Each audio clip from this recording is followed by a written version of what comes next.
Salam saudara pemirsa, sampai jumpa kembali dengan kami dalam program Berita Pengharapan. Saudara pemirsa, saya mengajak kita untuk mengerti bahwa bahkan di tengah-tengah kekacauan yang terjadi mungkin di sekitar kita, kita tahu misalnya pada masa kini di sekitar kita tidaklah baik-baik saja. Ada pergumulan masyarakat yang dapat membuat kita bisa goncang. Tetapi ingat, ada jaminan firman Tuhan bila kita sungguh-sungguh mencari Tuhan. Mari kita berdoa sebelum kita lebih jauh mendengarkan firman Tuhan ini. Bapa, dalam nama Yesus, terima kasih banyak untuk janji firman Tuhan kepada kami, bahwa Tuhan akan meneguhkan kami, menguatkan kami melewati segala badai dan masalah yang terjadi di tengah-tengah masyarakat sekarang. Terima kasih Tuhan. Dalam nama Yesus kami berdoa. Haleluya. Amin. Saudara pemirsa, mari kita membaca Alkitab kita dari Perjanjian Lama. Kitab 2 Tawarikh pasal 15. 2 Tawarikh pasal 15 ayat 7. 2 Tawarikh pasal 15 ayat 7, demikian bunyi firman Tuhan. Tetapi kamu kuatkanlah hatimu, jangan biarkan tanganmu melemah, karena ada upah bagi jerih payahmu. Amin. Inilah dia nubuatan dari nabi-nabi pada waktu itu kepada Raja Asa. Kenapa demikian?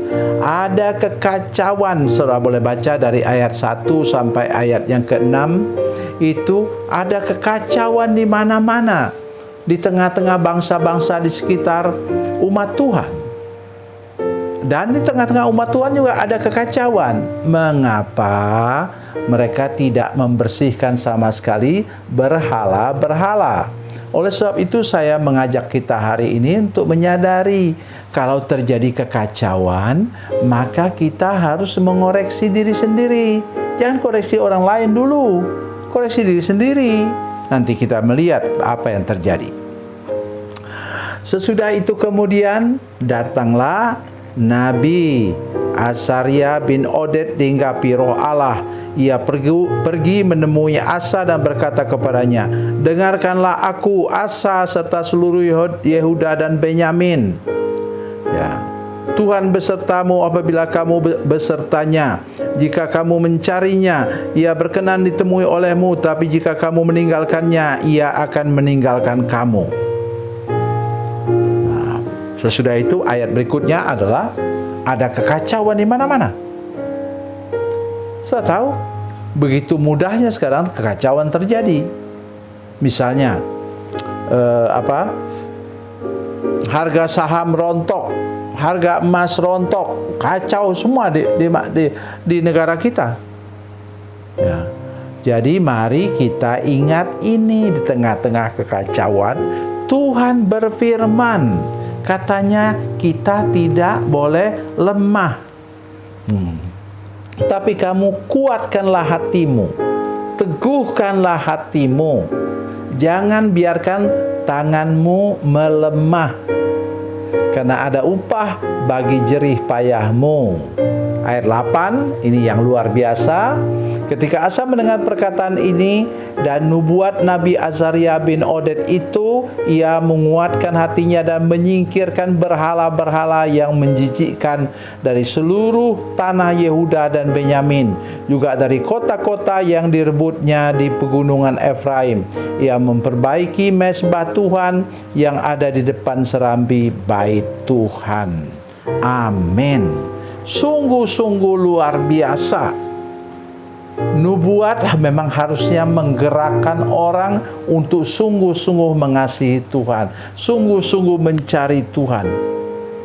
Oleh sebab itu hari ini saya mengajak kita semua, firman Tuhan ini untuk kita, saudara sekalian, untuk para pemirsa, untuk seluruh jemaat yang mendengarkannya. Kalau kita teguh hati dan tidak mau menyimpang ke kiri ke kanan, maka Tuhan akan membuat apa yang kita kerjakan berhasil, akan membuat nama Tuhan dipermuliakan dalam hidup kita. Jangan pernah lengah dan jangan pernah menyimpang dari kesungguhan hati kita mengikut Tuhan. Dan kita lihat, setelah mendengarkan nubuat itu, maka Asa langsung bertindak. Dia tahu kekacauan ini terjadi karena berhala. Kekacauan ini terjadi oleh karena apa? Oleh karena orang mulai menyimpang dari jalan Tuhan. Itulah yang terjadi, saudara sekalian. Nanti sebentar saudara boleh baca dalam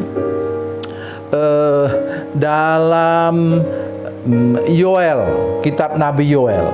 Kenapa Tuhan mendera mereka dengan apa? Belalang pelahap, belalang pindahan, belalang pelompat, belalang pengerip. Itu mengapa demikian? Karena mereka salah menggunakan berkat Tuhan. Anggur yang harusnya untuk menjadi minuman yang menyehatkan, mereka pakai untuk mabuk. Itu nanti silakan baca kitab Nabi Yoel. Tetapi kalau mereka bertobat, maka Tuhan akan mengembalikan lagi berkat Tuhan kepada mereka, memulihkan keadaan mereka. Lain lagi kitab Nabi Hagai. Itu ada kutuk di sana, kutuk pundi-pundi berlobang. Kenapa demikian? Oleh karena umat Tuhan lebih mementingkan rumahnya sendiri daripada rumah Tuhan.